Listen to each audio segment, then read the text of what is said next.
berbeda tetapi tetap satu tujuan. Urang tujuan anak di Indonesia tetap panginten hoyong menjaga menegakkan NKRI. Upami urang secara agama tetap panginten ibadatnya teu aya deui anu dituju angin Gusti Allah harus kitu panginten palesa. Itu teu aya deui nya. Urang harus kedah mengikuti pemerintah anu aya oge pemerintah anu sah di urang. Awas di wakos ayeuna kantenan ayeuna diuningakeun dina salah sawias keterangannya dina hadis oke ini dia adalah hadis Rasul gitunya anu katampi oke dina eta hadis diuningakeun bahwa satat tariqu ummati ala 30 wa 70 firqatan fawahidatun fil jannah wa 72 fin nar qila wa ya Rasulullah qala ya ahlus sunnah wal jamaah. Ketika nanti di akhir zaman itu akan ada yang disebut dengan perpecahan atau firqah.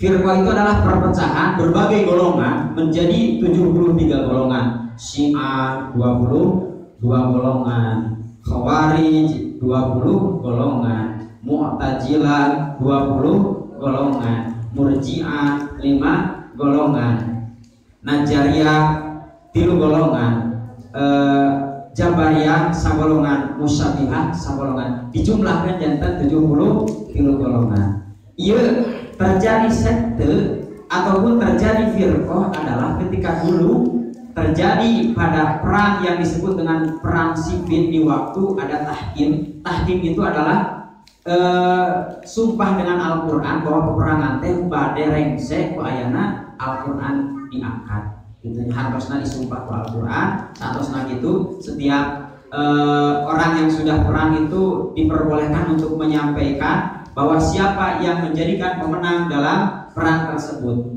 Ternyata orang Muawiyah itu mengingkari terhadap perjanjian. Sebetulnya di sana adalah yang menang itu adalah kubu Sayyidina Ali, tapi ternyata orang Muawiyah itu seolah-olah mengkhianati. Akhirnya terjadi peperangan yang sangat dahsyat luar biasa. Akhirnya saat itu Islam menjadikan terpecah belah adalah 73 golongan. Biasa